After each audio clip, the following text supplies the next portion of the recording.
মেয়েরা যেভাবে শ্বশুর শাশুড়ি কদর করে ছেলেরা কি সেভাবে করে? আমার তো মনে হয় বাংলাদেশের প্রেক্ষাপটে ছেলেরা 20%ও শ্বশুর শাশুড়ি কদর করে না। যাই হোক, আসসালামু আলাইকুম সবাইকে, আমার নতুন আরেকটি ব্লগে আপনাদের ওয়েলকাম করছি। তো আজকে আমার সকালের জন্য কাঁঠালের বিচি, লতি, শুটকি দিয়ে একটা তরকারি রান্না করেছি, যেটা অনেক মজা হয়েছিল। আমার এভাবে শুটকি দিয়ে লতি তরকারি খেতে অনেক ভালো লাগে। এই তরকারিটা মনে হয় আমি প্রায় 1 বছর পরে খেলাম। আবার খাওয়া দাওয়া শেষ করে দেখি এদিকের ওয়েদারটা একদম অন্ধকার হয়ে গেছে, মনে হচ্ছে অনেক জোরে বৃষ্টি নামবে। তো আমার মামাতো ভাই আর আমার ভাই মিলে চালে উঠেছিল আম পাড়তে। আমার ভাই আমাকে একদম একটা গাছ পাকা আম পেড়ে দেয়, যেটা খেতে মাশাআল্লাহ আলহামদুলিল্লাহ এত ক্রিমি আর এত মজা ছিল যে বলার মতো না। আমটাতে একদমই কোনো আঁশ ছিল না। তো আজকে আমি ভেবেছিলাম আমার শ্বশুর বাড়িতে চলে যাব, কিন্তু যাওয়া হলো না মেঘলা ওয়েদারের কারণে। তো আমি নামাজ শেষ করে ফোনে সূরা কাহাফের 10 আয়াত পড়ে নিচ্ছিলাম। অনেক সময় দেখা যায় পড়তে মনে থাকে না, খুব বেশি না হলেও 10 আয়াত করে পড়ার চেষ্টা করি। বাচ্চাদের জন্য কোরআন তো হাতে নিয়ে পড়াই যায় না, সেজন্য মোবাইলেই টুকটাক পড়ার চেষ্টা করি আর কি। আর এই কোরআনের অ্যাপটা আমার অনেক বেশি পছন্দের একটা অ্যাপ। তো যাই হোক, পড়া শেষে আমি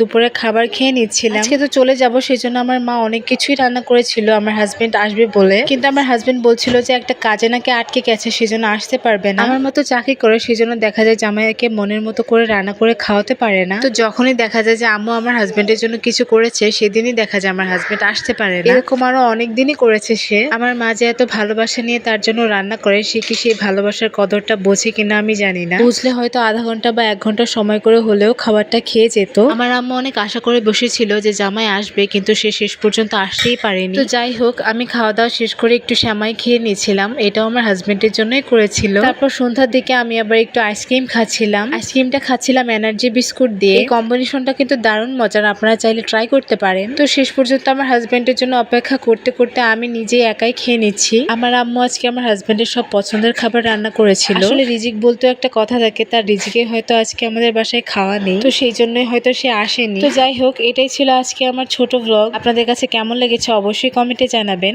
সবাই ভালো থাকবেন, আল্লাহ হাফেজ।